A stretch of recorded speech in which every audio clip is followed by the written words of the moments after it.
द्यायची काय करते ती शिकल नाही तर उलथल तिकडं. पण त्याला पल्सर 70ची 10चा मोबाईल 2-2.5 बूट वरून 100 रुपये बाप देणार पेट्रोलला.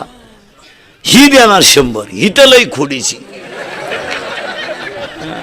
ही उलटी पोराला म्हणती त्याचं ऐकू नको आहे बाई 100 राहू दे. तो पहिल्यापासून तसाच आहे. त्याला मी 9वी पासून पाहते.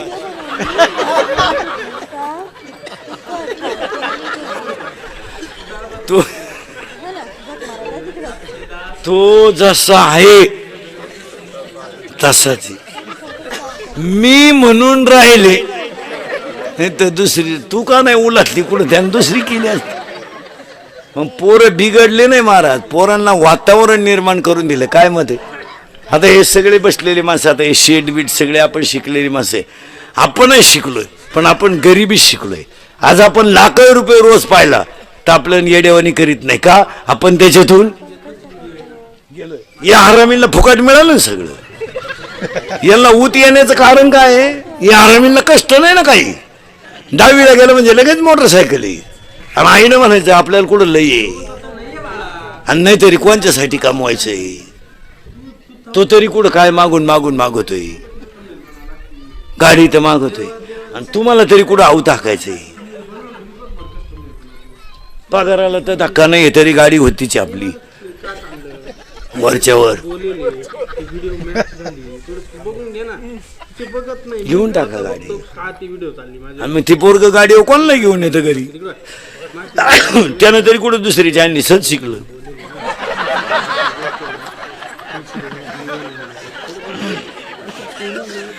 नाही याला कंट्रोल केलं पाहिजे महाराज. आपण लहान असताना आता आपण सगळे शिकलो.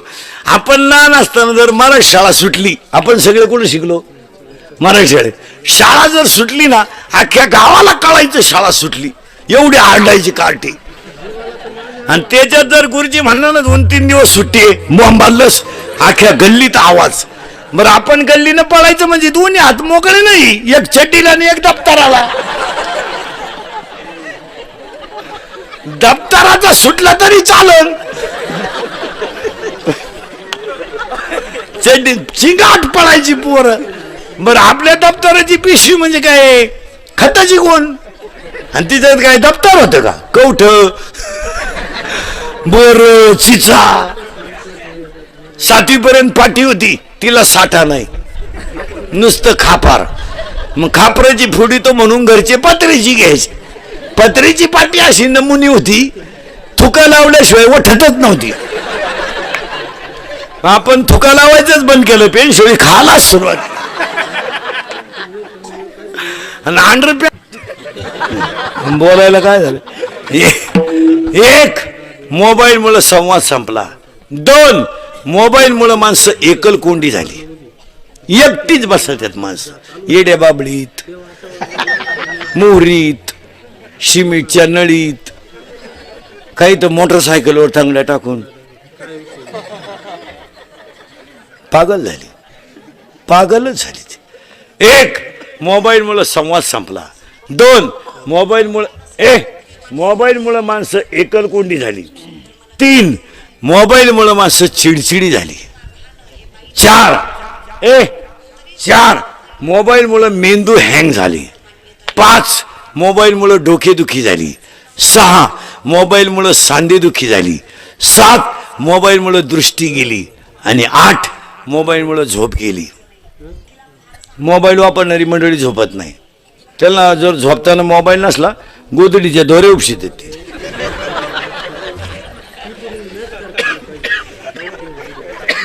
एकानं निम्या रात्री गोदडी फाडली. टरटरा गोदडी फाडली. दिसलं गाडवा तुला गाडाव दिसलं ती.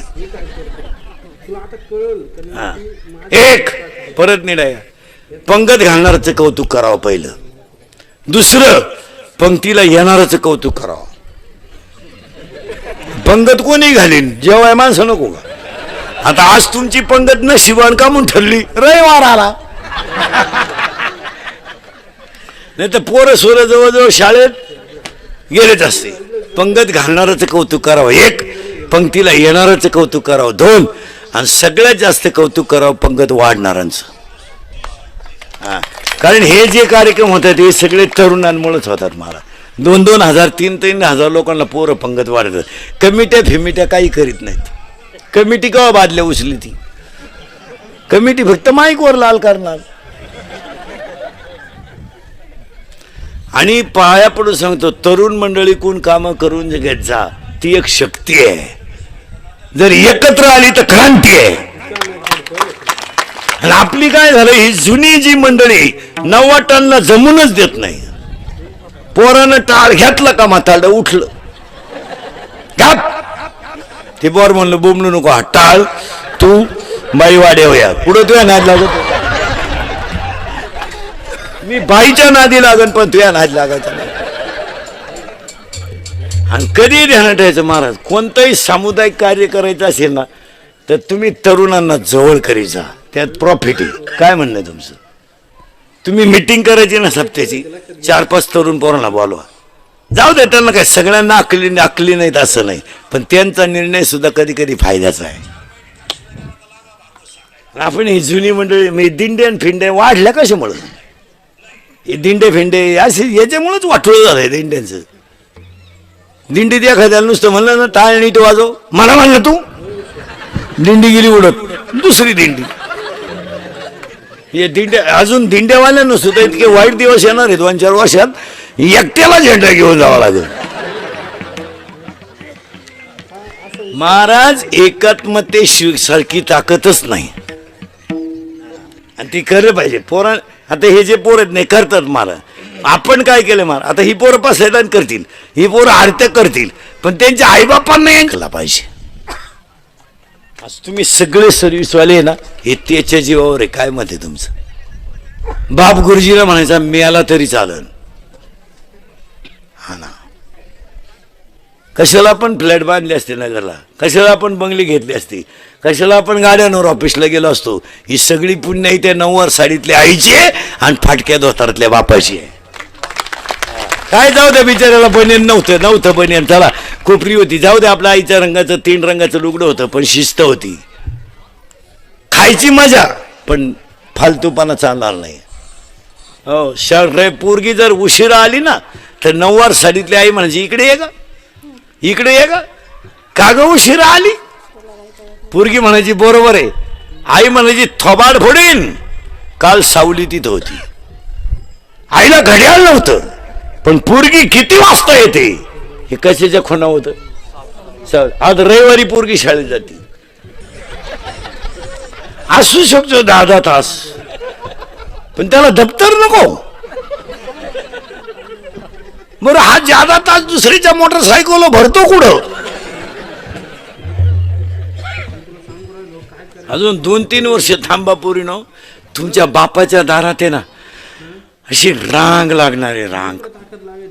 मुलगी द्या, फक्त तोवर तुम्ही घरात राहायला पाहिजे. नाही तर रांग लागायची अंगणात आणि तुम्ही सापडायच्या धबधब्याखाली. काय उपयोग नाही महाराज. याला पुढं तरी कंट्रोल. हे इंद्रिकाचं कीर्तन आहे महाराज. हे मी मरल ना महाराज, नाही मी मरणार नाही 5-25 वर्ष, पण सकाळ दुपार संध्याकाळ तुम्हाला आपलीच आठवण येणार ध्यानात. आता तुम्हाला थोडं वाईट वाटेल, आता डायरेक्ट बोलतो म्हणून थोडं वाईट वाटेल, पण कुटुंब व्यवस्था बर्बाद झाल्यावर मानसिक संतुलन सावरता येत नाही. मी अटॅकची निर्मिती का झाली? अटॅक हा रोग नाहीये. दिवसाला नवी कंपनी आहे मोबाईलची, रोज एक नवी कंपनी निघती, आणि 10 मिनिटाला स्कीम आहे. 10 रुपयात दिवसभर भुका, 20 रुपयात रातभर भुका, 90 रुपयात कावळाशिवाय पोत भुका. हे स्कीम आहेत. मोबाईलच्या कंपन्या अनेक झाल्यात, मोबाईलच्या स्कीमा अनेक झाल्यात, पण मोबाईलमुळे दुष्परिणाम आहेत हे समाज मानायलाच तयार नाही. मोबाईलमध्ये दुष्परिणाम नाहीत का? बोला. सगळे एज्युकेटेड लोक नीट आहे का? मोबाईलमुळे 8 रोग झालेत. एक, मोबाईलमुळे संवाद संपला, बोलणं कुठे. आणि न बोलण्याचे परिणाम चांगले झाले का वाईट? बोलणं कुठे. पोरगा पोरगी नवरा बायको 4च माणसं घरात, 4 इंच्या गेम चालू आहे. पोराची चालली पबजी, पुरीचे चाललंय टिकटॉक, ह्या दोघांची चालली युट्यूब. कुणी बोलानच बोला ना मग. आणि पाया पडून सांगतो महिला पुरुषांना, इंदुरीकरचे कीर्तने महिला मंडळ म्हणजे तुमच्या मुलासारखं आहे. संकट किती येऊ द्या, ते कुणातरी पशी बोलत जा, त्याने दुःख हलकं होतं. आत ठेवू नका. संकट येणार जेव्हा, लिंबाची लिंबोळी किती जरी पिकली तर वरून पिवळी आहे, ती आतून कडूच आहे. आपण किती मोठे झालो तरी जीवनामध्ये दुःख आहे, ते प्रगट करी जा, बोलत जा. ऑफिसमध्ये साहेबाचा थोडा त्राण आहे, असू द्या, तो बायकोपाशी बोलून टाकायचं, आज जरा मी टेन्शनमध्ये, बोल नको लई, मला असं असं साहेब म्हणलं खाऊ कुठं, आम्ही थांबवतो तिथं खायम पुढेच आहे म्हणून प्रेताला इसव्याजवळ दगड का म्हणतो त्या, मग त्याच्या इकडं येणं यायचं नाही. काय जगाचं भरोसा आहे, क्षणभंगुरी नाही, परत काही गॅरंटी नाही महाराज, काही नाही. फायनल तिसरा मुद्दा, वाद संवाद विसंवाद. आजच्या कीर्तनाला घेतलेला का मग संवाद आहे, चिंता बिंता काही करायची नाही. दुसरा मुद्दा संपला. तिसरा मुद्दा आज गायकवाद कोणी जन्मंडपवाले, मार्क्सिस्टवाले, कीर्तनाला बसलेले, महिला पुरुष बचत गटाच्या बाया, महिला आघाडीच्या बाया, कॉलेजच्या पोरी, दारुडे बिरुडे, बेवडे बिवडे, जुगारे बिगारे, पुढारी बाढारी. उद्या कोणी म्हणाय नको आपलं नाव नाही घेतलं. मी कीर्तनाला गेलो ना, नाव नाही घेतलं. गायकवाद कोणी जन्मंडपवाले, मार्क्सिस्टवाले, बचत गटाच्या बायाला, महिला आघाडीच्या बाया, कॉलेजच्या पोरी, बापाला धोका देणारे पोरी, दारुडे बिरुडे, बेवडे बिवडे, जुगारे बिगारे, सगळ्या मंडळीला धन्यवाद. आणि सगळ्या मंडळीला धन्यवाद. आणि एकच वाक्य सांगतो, आजही तुम्ही गरिबाच्या घरात जा, 15 माणसाचा स्वयंपाक 15 मिनिटात, पिठलं भाकर पण दणकून. हे श्रीमंत हलकट माणसं मोजिते, 5 सांगितले 6वा वाढला, संपल्या चपात्या. आणि त्याची बायको म्हणते निवांत जेवा, ताटल्या खात्या का निवांत जेवा, बावळट नाही. शेतकऱ्याच्या बायला चहा ठेवाय सांगा बरं, तांब्यावर पाणी डायरेक्ट पातेल्यात होती ती. ही श्रीमंताची बाई तशी नाही, लय दरिद्री. अगं पाची तीच का आला,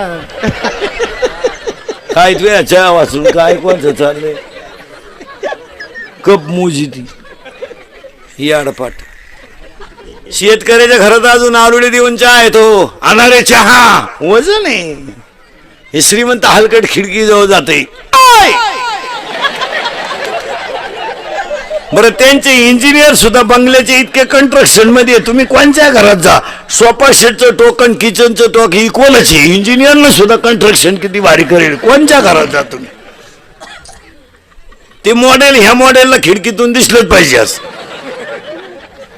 आणि मग ते मॉडेल येतं चहा घेऊन, केस बिस मोकळे सोडेल, गाऊन बिवून घालेल, बा बा बा बा बा बा बा बा. आपल्याला वाटतं जोडून आमुष आली काय ना.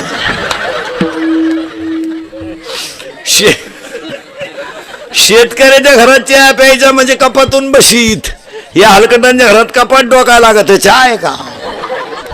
अजून 1 वर्षानं श्रीमंताच्या घरात एकच कप येणार सगळ्या पाहुण्यांना, फक्त पाहुण्या पुढं कप न्यायचा. आणि पाहुण्याने जिबीचा शेंडा बुडवायचा त्याच्यात.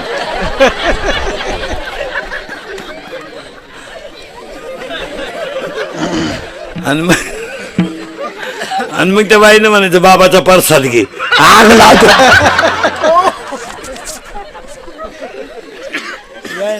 अन्नदान गरिबाने झाला. आणि पाया पडून सांगतो, शरीर शुद्ध होतं स्नानानं, मन शुद्ध होतं नामानं, चित्त शुद्ध होतं ध्यानाने, आणि धन शुद्ध होतं दानाने.